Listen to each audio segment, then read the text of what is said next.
Hello everyone, hope all of you are doing good. तो आज का ये जो सेशन है ये काफ़ी इंपॉर्टेंट सेशन होने वाला है और बहुत ज़्यादा नॉलेजेबल होने वाला है।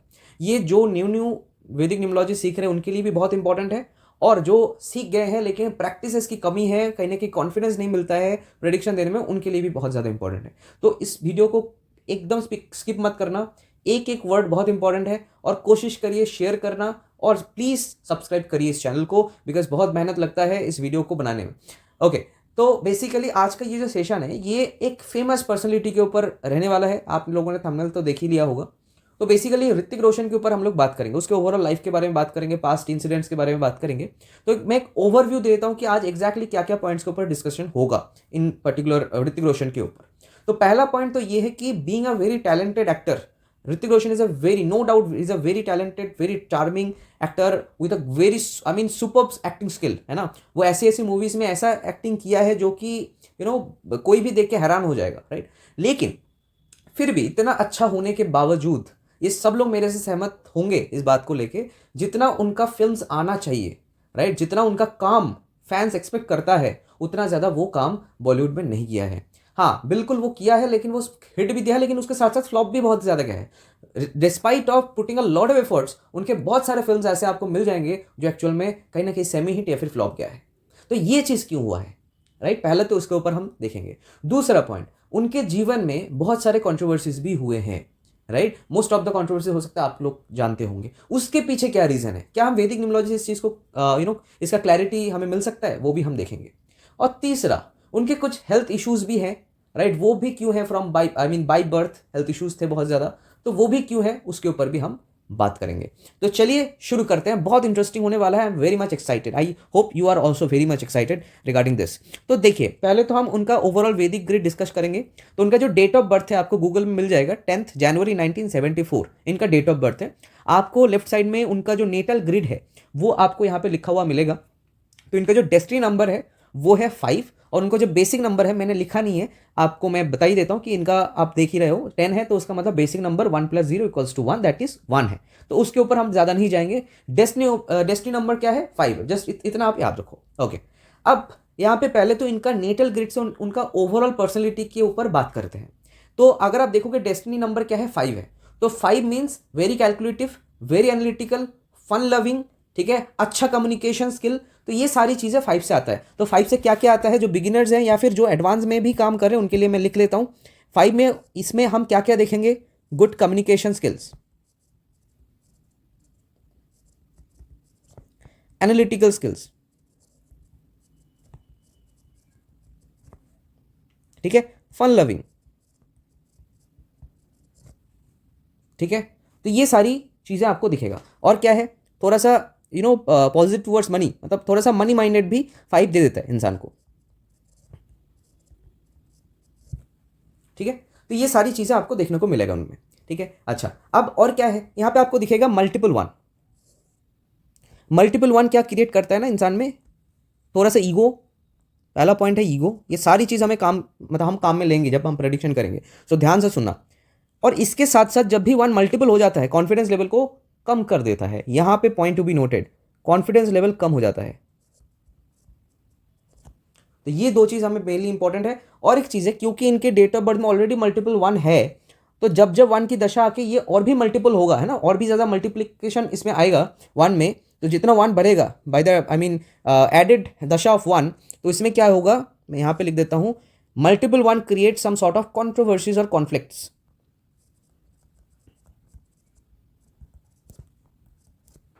जब भी 1 मल्टीपल होता है, somewhere initiate controversies in life.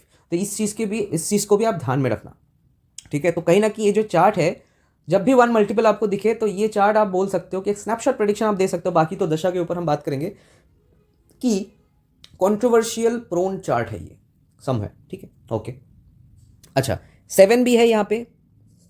7 is the number of Ketu. 7 जिसके भी चार्ट में रहता है तो थोड़े से स्पिरिचुअली इंक्लाइंड होते हैं।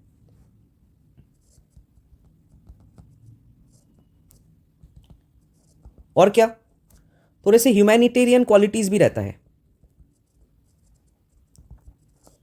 अच्छा, अब इसके साथ और क्या है, इसमें आकर आपको देखोगे यहाँ पे एक नंबर है जो कि है 4। अब यहाँ पे खेल शुरू होगा। 4 बेसिकली जब भी किसी के डेट ऑफ बर्थ में होता है, दिस इज ऑड 4।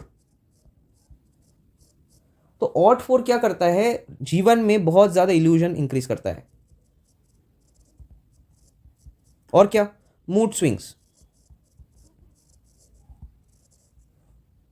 ठीक है, तो ये सारी चीजें कहीं ना कहीं ये देता है। अभी हम कॉम्बिनेशन के ऊपर भी बात करेंगे।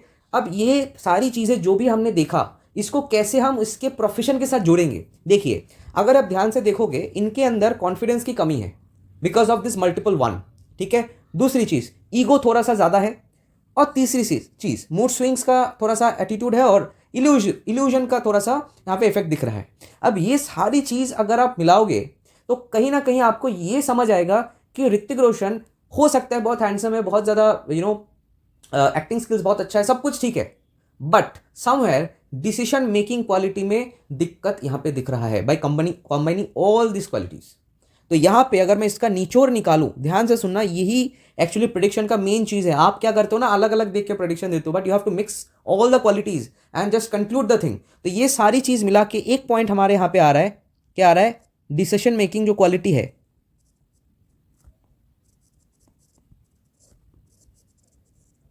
वो कम है।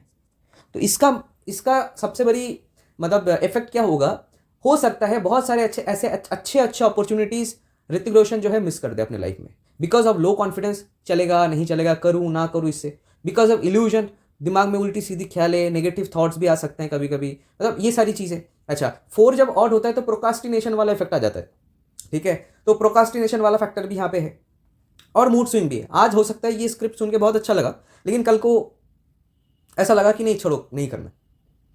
तो ये सारी चीज़ें यहाँ पे डिसीजन मेकिंग पावर को कम कर रहा है। बात समझ में आ गया? अच्छा, दूसरी चीज़, यहाँ पे अगर आप कॉम्बिनेशन में जाओगे तो यहाँ पे एक कॉम्बिनेशन आपको मिलेगा, दैट इज 7-5 कॉम्बिनेशन। क्या कॉम्बिनेशन? 7-5 कॉम्बिनेशन। अब ये जो 7-5 कॉम्बिनेशन है, ये इंसान के अंदर अट्रैक्शन को जनरेट करता है। मतलब कहीं ना कहीं ऐसे लोग थोड़े से अट्रैक्टिव होते हैं because of their communication skills, because of their approach towards society. ये सारी चीज़ें 7-5 का जो कॉम्बिनेशन है वो कहीं ना कहीं अट्रैक्शन इंक्रीज करता है उस पर्सनलिटी में। ठीक है, तो कहीं ना कहीं ये इंक्रीज करता है अट्रैक्टिव पर्सनलिटी।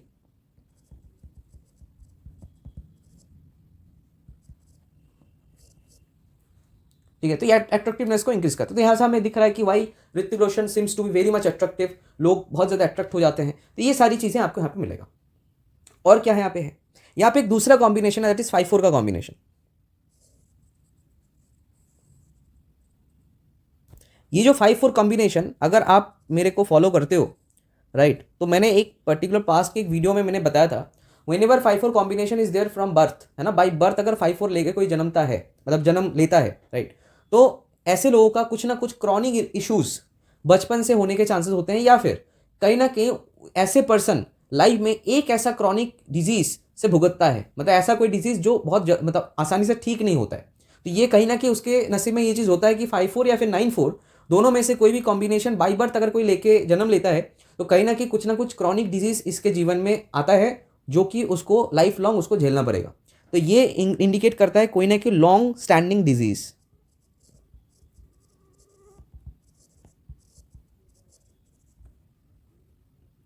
तो आपको पता होगा कि ऋतिक रोशन में काफ़ी सारे डिजीजेस पहले से थे एक्चुअली, जिसको वो बहुत ज़्यादा मेहनत से जिमिंग करके एक्सरसाइज करके उस चीज़ को ओवरकम किए हैं। उनमें से 2 ऐसे डिजीजेस हैं जो कि है स्लिप डिस्क और स्टैमरिंग। ये 2 मेन प्रॉब्लम था जिसके कारण से वो बहुत ज़्यादा मतलब भुगत रहा था उसके लाइफ में इनिशियल डेज में राइट। लेकिन उसके बाद उन्होंने फिर भी बहुत ज़्यादा उसके ऊपर काम किया, अपने आप को इम्प्रूव किया, लेकिन फिर भी इट इज़ समवेयर अभी भी उसके लाइफ में है ऑब्वियसली राइट, क्योंकि स्लिप डिस्क का जो प्रॉब्लम है इतना आसानी से मतलब सिर्फ नॉर्मल मेडिसिन से वो ठीक होता नहीं है, वो थोड़ा सा लॉन्ग स्टैंडिंग रहता ही है राइट। तो जिनका जिनका है उनको पता है। तो कहीं ना कहीं आप देखोगे बाई बर्थ कुछ ना कुछ डिजीज, इनफैक्ट आप ये सिर्फ 2 डिजीज मैंने बताया, इसके अलावा भी बहुत सारे ऐसे छोटे मोटे उनका था। नी इंजरी एक बार हुआ था आई थिंक, उसके बाद से मतलब जहाँ पे लिगामेंट डैमेज होता है, उसके बाद सबड्यूरल हेमाटोमा ऐसा कुछ हुआ था राइट। अगर आप सर्च करो तो आपको मिलेगा। तो ये सारी चीज़ें कहीं ना कहीं उसके लाइफ में था, बैक पेन था राइट। तो ये सारी चीज़ें आपको मिल जाएगा। तो ये सारी जो पॉइंट्स है उनके नेटल ग्रिड से हमें दिख रहा है। और एक कॉम्बिनेशन है दैट इज 1-7 कॉम्बिनेशन। देखिए, वैसे तो 1-7 कॉम्बिनेशन भी सेम चीज इंडिकेट करता है स्पिरिचुअलिटी, ह्यूमैनिटी एंड ऑल, लेकिन इसका एक दूसरा एस्पेक्ट भी है। अगर किसी का 1-7 कॉम्बिनेशन बाय बर्थ होता है तो ऐसे लोग मल्टीपल अफेयर को they can handle actually, right. अब इसका मतलब ये नहीं कि मल्टीपल अफेयर होगा, ध्यान से सुनना इसकी ये बात। 1-7 मतलब ये नहीं कि मल्टीपल अफेयर होगा, लेकिन अगर इनके जीवन में होता है तो दे कैन हैंडल राइट, एक से ज़्यादा पार्टनर को ये एक साथ हैंडल कर सकते हैं। इनफैक्ट अगर आप पास्ट न्यूज़ वगैरह भी पढ़ोगे ऋतिक रोशन को लेके, तो वहाँ पे ये ऐसी कुछ चीज़ें आपको सर्कुलेट करना मतलब करते हुए आपको दिख ही जाएगा अगर आप सर्च करोगे तो गूगल में। तो एनीवेज, तो ये 1-7 का कॉम्बिनेशन इंडिकेट करता है। तो ओवरऑल हमने क्या किया, उनके पूरे नेटल ग्रिड को जो मतलब नेटल ग्रिड का जो निचोड़ है उस चीज़ को पूरा हमने देख लिया कि ओवरऑल उसका क्या स्ट्रेंथ है, क्या वीकनेस है, everything we have right concluded here. अब ये तो हो गया हमारा नेटल ग्रिड से जितना समझ आ रहा है उतना। अब यहाँ से क्या देखना है, अब हम डायरेक्टली चले जाएंगे jump to the prediction part, है ना, timing of event. Okay, so अभी हमने क्या किया है, हमने चैट जीपीटी के हेल्प से ऋतिक रोशन के जितने भी फ्लॉप्स एंड हिट्स मूवीज आए हैं उसका नाम और वो कब रिलीज हुआ था उसका टाइम हमने निकाल लिया है। अब हम क्या करेंगे, इसके साथ कोरिलेट करेंगे ऋतिक रोशन का जो वैदिक न्यूमरोलॉजी के अनुसार जो दशा पार्ट था है ना, जो आया था उस हिसाब से क्या समझ आ रहा है, क्या ये दो कनेक्ट हो रहा है कि नहीं हो रहा है, कितना वैदिक न्यूमरोलॉजी ये चीज़ इंडिकेट कर रहा है, उसके ऊपर हम आज देखेंगे, राइट। तो अगर हम ध्यान से देखेंगे मतलब देखेंगे कि 2000 जो साल है उसमें कहो ना प्यार है इनका रिलीज हुआ था, जो कि ब्लॉकबस्टर हुआ था, और कहीं ना कहीं उसी पर्टिकुलर मूवी से ऋतिक रोशन का टर्निंग पॉइंट हुआ बॉलीवुड में बेसिकली, है ना। तो अगर हम इसमें दशा को चेक करेंगे ऋतिक रोशन का उस टाइम का, तो आप देखोगे यहाँ पे महादशा जो है रेड कलर से है, जो भी नंबर आएगा रेड कलर में वो महादशा है, और जो नंबर ब्लू कलर से दिखेगा वो अंतरदशा है, और ग्रीन कलर से आप देखोगे 5 लिखा हुआ है, ये डेस्टिनी नंबर है, ठीक है। वो यहाँ पे कलर कोडिंग वाला फैक्टर है, जस्ट आपको समझ में आ जाए इसीलिए मैंने बता दिया। तो अगर आप यहाँ पे देखोगे 1998 से लेके 1999 और 2000 तक पूरा, है ना, ये 3 साल इनका पॉजिटिव अंतरदशा चल रहा था। पहले 9 का था, उसके बाद 3 का है, ठीक है। तो यहाँ पे ब्लू से आपको अंतरदशा दिख रहा होगा। अब यहाँ पे कहीं पे उसको कहो ना प्यार है हो सकता ऑफर हुआ, एंड आफ्टर दैट वो चीज़ शूट हो गया और उसके बाद रिलीज हुआ। तो ये किसके अंडर में पड़ेगा, 3 की अंतरदशा के अंडर में। क्यों पड़ेगा, क्योंकि वो जो एक्टिंग वगैरह या फिर जो उसको ऑफर मिला वो कहीं ना कहीं 2000 में अगर मूवी रिलीज हुआ है और वो भी इनिशियली जनवरी के आसपास, तो इसका मतलब वो उस चीज़ में इन्वॉल्व था 1999 से ही। तो इसका मतलब ये 3 का अंतरदशा उसमें ज़्यादा रोल प्ले करेगा, तो इसीलिए ये वाला पीरियड हम ज़्यादा लेंगे एज कम्पेयर टू 2000 से 2001 वाला पीरियड, जो कि यहाँ पे नेगेटिव शो रहा है बिकॉज ऑफ अंतरदशा 4। इसको हम नहीं लेंगे, हम इसको इसीलिए लेंगे बिकॉज इस टाइम पे 1999 से वो इस मूवी में इन्वॉल्व था। बात समझ में आ गया। तो इसीलिए कहो ना प्यार है कहीं ना कहीं हिट हुआ, राइट। अब इसके बाद जाते हैं, अगर आप इसमें दूसरा दशा देखोगे 2001, जहां पे कभी खुशी कभी गम का आया था। लेकिन अब यहां पे आपका एक क्वेश्चन आ सकता है, मैं आपको बता रहा हूं क्या। 2001 में यहां पे नेगेटिव दशा चल रहा था जो कि है 4, उसके बाद भी नेगेटिव चल रहा था जो कि 8। तो यहां पे कैसे उसको अच्छा मूवी मिला, ये आपका क्वेश्चन हो सकता है। अब इसका आंसर भी मैं ही देता हूं। अब देखिए, अगर आप ध्यान से देखोगे ये नेगेटिव पीरियड कब से कब तक चल रहा था, 2000 से शुरू हुआ था, 2000 कहीं ना कहीं, उसके बाद ये कंटिन्यू चला था ऑलमोस्ट 2003 जनवरी तक, 2003 जनवरी तक। क्यों, क्योंकि इसका बर्थडे जनवरी में पड़ता है। तो 2003 जनवरी तक आप देखोगे पहले आया था अंतरदशा में 4 जो कि नेगेटिव है, उसके बाद वाले साल में आया था ऑड 8 जो भी नेगेटिव है, उसके बाद वाले साल में आया था मल्टीपल से, वो भी नेगेटिव है। तो कहीं ना कहीं कंटिन्यू 3 साल नेगेटिव है। तो आप यहाँ पे क्वेश्चन करोगे कि सर सारा तो नेगेटिव है, कभी खुशी कभी गम कैसे मिला। अब मैं आपको इसका आंसर दे रहा हूँ। अब यहाँ पे आपको थोड़ा सा विजडम लगाना है, जुपिटेरियन क्वालिटी को यूज़ करना है। कोई भी जो नया नया सीख रहा है उसका मन में यही क्वेश्चन आएगा, और कहीं ना कहीं वो वैदिक न्यूमरोलॉजी को मतलब ऐसा समझेगा कि ये काम नहीं करता है। लेकिन आपको एक चीज़ मैं बता देता हूँ, अगर आप फ्लॉप का रेशियो देखोगे ना 2002 में और मतलब 3 तक कहीं ना कहीं कितने सारे फ्लॉप है, 2001 से लेके ऑलमोस्ट 2003 की इनिशियल तक कितने सारे फ्लॉप है, बहुत सारे दिख ही रहा है, कंटिन्यू फ्लॉप। और इसके बीच में एक मूवी ऐसा है जहाँ पे थोड़ा सा हिट मिला। अब यहाँ पे रेशियो देखना है, उसने जितना भी मूवीज इस टाइम पे किया है मेजोरिटी जो रेशियो है वो फ्लॉप का था, एक आधा मूवी हिट हो गया। लेकिन इसमें और भी एक चीज़ है, कभी खुशी कभी गम, अगर आपको याद है इसमें ऋतिक रोशन जो है वो मेन कैरेक्टर नहीं था, one of the important character था लेकिन मेन कैरेक्टर नहीं था। उसमें अमिताभ बच्चन भी था, शाहरुख खान भी था, और उसके साथ साथ ऋतिक रोशन था, लेकिन मेन कैरेक्टर एकदम प्रोमिनेंट कैरेक्टर वो नहीं था इस मूवी में। तो यहाँ पे ये भी एक कंसिडर हमें करना है, राइट। और जिसमें वो मेन कैरेक्टर का के रोल पे वो था, वो सारे मूवीज यहाँ पे आप देखोगे फ्लॉप हुआ है। देखो यादें, आप मुझे अच्छे लगने लगे हो, ना तुम जानो ना हम, ठीक है, मुझसे दोस्ती करोगे, सारे फ्लॉप्स। तो यहाँ से समझ आएगा, आप देखोगे ये पूरा 2001 से लेके कहीं ना कहीं पूरा कंटिन्यू नेगेटिव है। 4 अंतर्दशा, ऑड 8 का अंतर्दशा, है ना, मल्टीपल 7 का अंतर्दशा। अब अच्छा टाइम कब से आ रहा है? 2003 के बाद से 2003 से 4 तक के बीच में 2 का अंतर्दशा आ रहा है, जो कि यहाँ पे राजयोग एक्टिवेट कर रहा है 1 2 का। अगर आप ध्यान से देखोगे, ये इतने सारे फ्लॉप के बाद 2003 में इसका फिर से एक हिट मूवी आया। वो कौन सा था? कोई मिल गया। 2003 में फर्स्ट टाइम उसका सबसे unique, one of the most unique एक मूवी, राइट, जो बॉलीवुड में ऐसा मूवी कभी नहीं आया था कहीं ना कहीं, उस पर्टिकुलर टाइम पे ये मूवी आया, जो कि राजयोग क्रिएट, मतलब राजयोग जब क्रिएट हो रहा था वैदिक न्यूमरोलॉजी में, तब इसने किया। तो यहाँ पे आपको दिख रहा होगा। अब आप देखो ध्यान से, 2003 से राजयोग स्टार्ट हुआ है। 2003 से 2004 जनवरी तक राजयोग बना। 2004 से 2005 तक 5 का अंतर्दशा था, जो कि डेस्टिनी नंबर का दशा था। डेस्टिनी नंबर का दशा हमेशा अच्छा होता है कैरियर के लिए। उसके बाद क्या है? 9 का अंतर्दशा, वो भी पॉजिटिव। उसके बाद अंतर्दशा 8 का है और महादशा भी 8 का था, तो यहाँ पे इवन 8 फॉर्म किया। इवन 8 इज ऑलवेज पॉजिटिव, ये बहुत अच्छा नंबर माना जाएगा, इवन 8।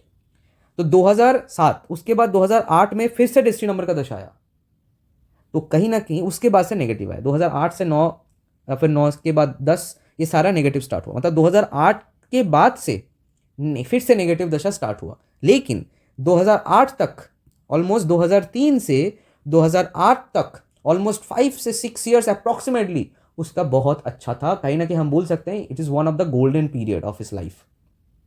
और उसी टाइम पे इसने अच्छा खासा परफॉर्म भी किया था। 2003 में कोई मिल गया, 2006 में क्रिश, 2006 में फिर से धूम 2, ठीक है। ये मतलब क्रिश, धूम 2, आप सोच सकते हो, कोई मिल गया, क्रिश, धूम 2, कितने मतलब अच्छे और बहुत बढ़िया फिल्म्स थे। मतलब वन ऑफ द यूनिक, है ना, और बहुत ज़्यादा फेमस, है ना। एक जब ये अभी आज भी यू कैन से, आज भी क्रिश, धूम 2 का जिक्र होता है। और क्रिश जो मूवी आया था, ये one of the Indian first super hero movie कहीं ना कहीं, है ना। तो इसीलिए अगर आप देखोगे ये पूरा पीरियड उसका पॉजिटिव था, and he was doing a good movies on that time. और जो ऐसा मूवी किया था जो आज भी लोग याद करते हैं, उसके गाने भी बहुत ज़्यादा फेमस अभी भी है, राइट। तो यहाँ से हमें समझ में आ रहा है कि हमारा वैदिक न्यूमरोलॉजी कितना कनेक्ट हो रहा है। अब आप देखोगे, मैंने वहाँ पे जब दिखाया था आपको, 2008 से लेके फिर से चेंज हुआ उसका कैरियर, है ना, थोड़ा सा शिफ्ट हुआ नेगेटिव की तरह। आप देखो यहाँ पे 2008 से 9 4 का दशा, 9 से 10 मल्टीपल 1 का अंतरदशा, उसमें महादशा भी और आपका ऑड 8 का चल रहा है। उसके बाद फिर से 4 का दशा। तो 2011 से 11 तक, 2008 से 2011 तक कंटिन्यू नेगेटिव दशा था, और 11 जनवरी तक एक्चुअली। उसके बाद 2011 से फिर से पॉजिटिव में ट्रांसफॉर्म हुआ। 2011 में 6 का आया, जो कि बहुत अच्छा है। 6 7 5 का पूरा कॉम्बिनेशन बन रहा है। अगर आप देखोगे 6 आया अंतरदशा में और 6 7 5 का कंप्लीट कॉम्बिनेशन बना। उसके बाद 2012-13 में फिर से डेस्टिनी नंबर का दशा आया अंतरदशा में, एंड इस टाइम पे महादशा भी बहुत पॉजिटिव था। Single line is also positive, confidence level बढ़ाता है इस टाइम पे, राइट। तो ये 2 साल 2011 से टोटल 2013 तक बहुत अच्छा था, लेकिन उसके बाद फिर से नेगेटिव आ गया। 2012 जनवरी के बाद से, सॉरी 2013 जनवरी के बाद से नेगेटिव आ गया।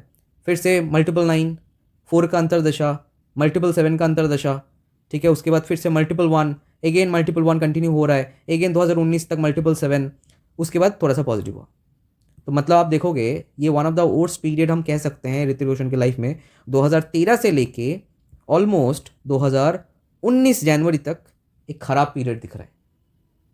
अब हम यहाँ पे थोड़ा सा देखेंगे कि यहाँ पे क्या मूवीज़ वगैरह आया था, ठीक है। अगर आप ध्यान से देखोगे 2011 में एक हिट आया, जिंदगी ना मिलेगी दो बार, जिस टाइम पे आप देखोगे 2000 उसमें क्या बोलते हैं, इस टाइम पे आई थिंक वो आया था, डेस्टिनी नंबर का दशा था 2011, नहीं हाँ डेस्टिनी नंबर का दशा भी था, और उसके पहले 6 का भी आया था अंतरदशा, जो कि 6 7 5 कंप्लीट कर रहा था। तो ये 2 साल काफ़ी पॉजिटिव था। और उसी टाइम पे ऋतिक रोशन का जिंदगी ना मिलेगी दो बार आया, अग्निपथ आया, क्रिश 3 आया, जो कि पूरा कंटिन्यू 3 मूवी ब्लॉकबस्टर था।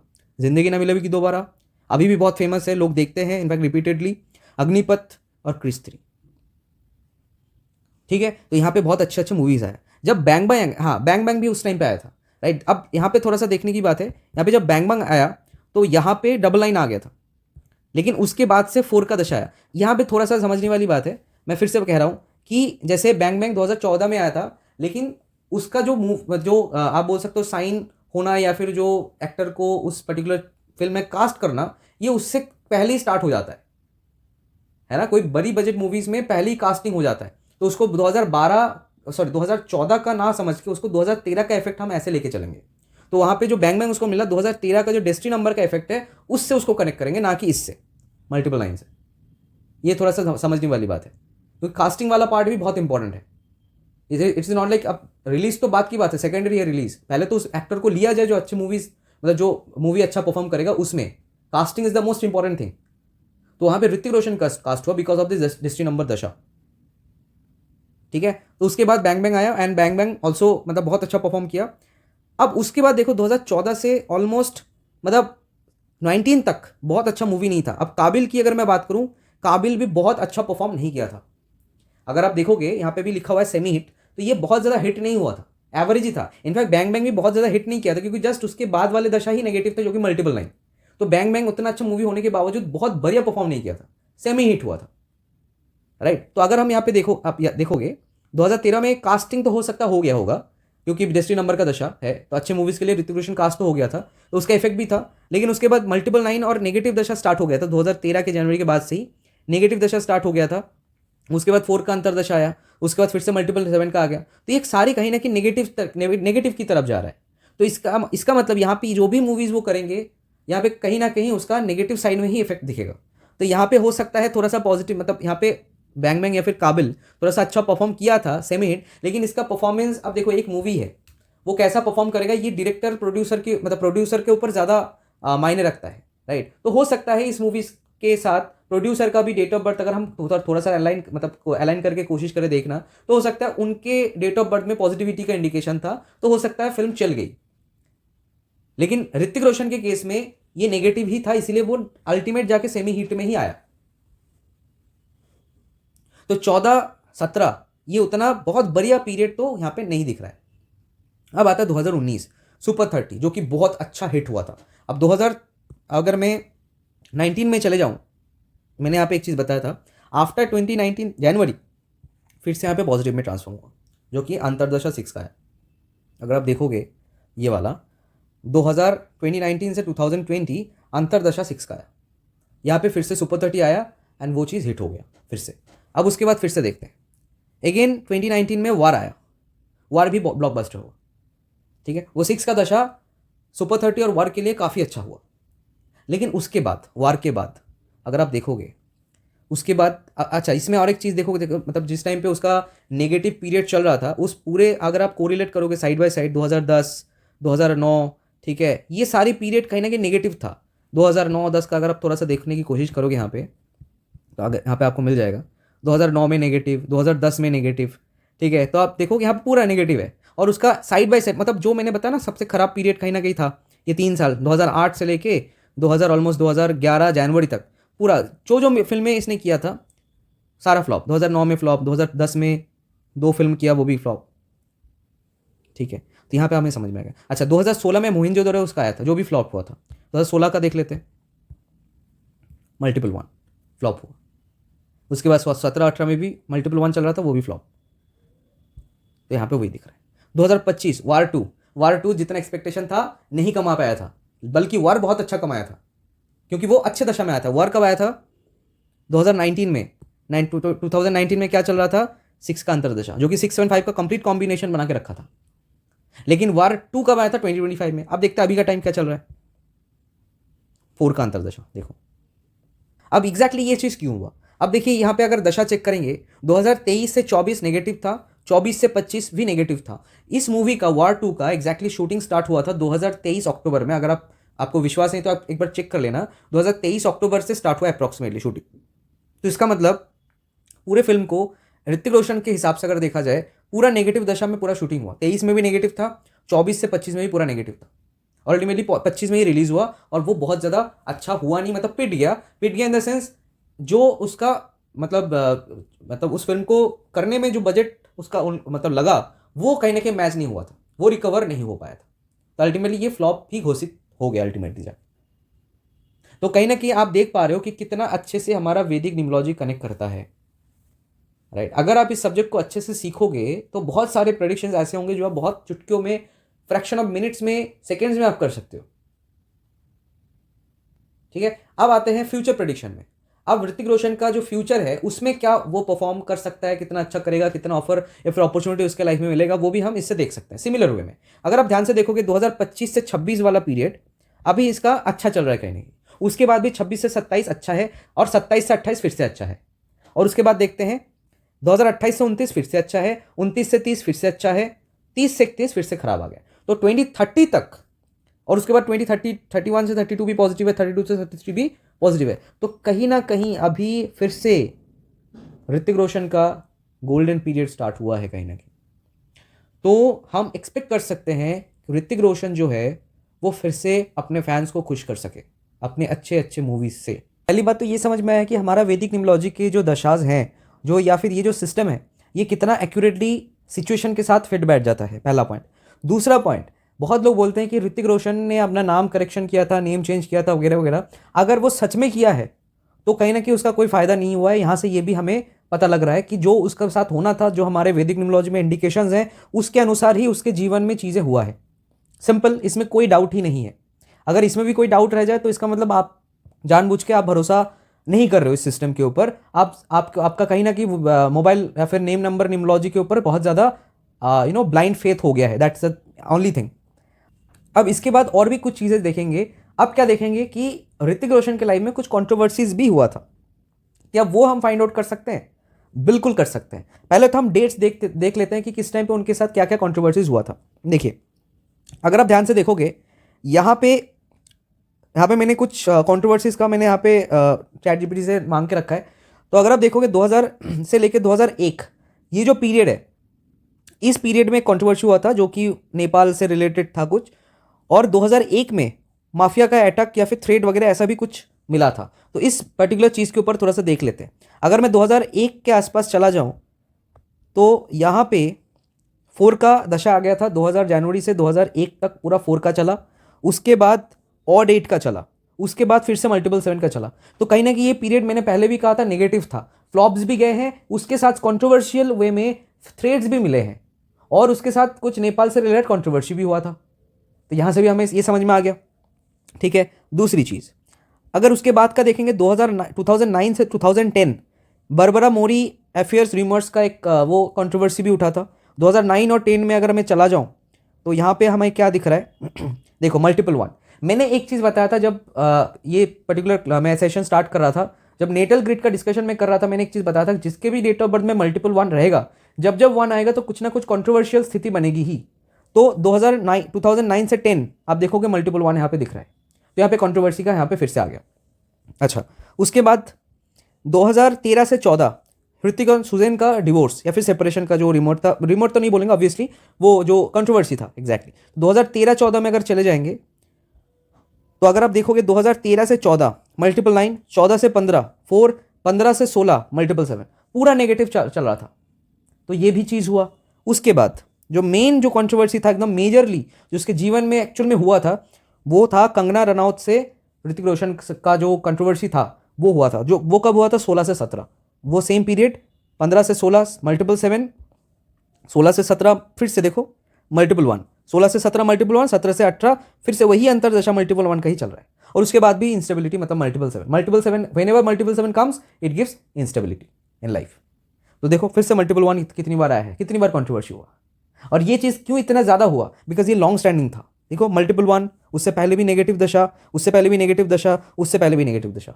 2013 से 14 पूरा नेगेटिव, 14 से 15 पूरा नेगेटिव, 15 से 16 नेगेटिव, 16 से 17 नेगेटिव, 17 से 18 नेगेटिव, 18 से 19 नेगेटिव।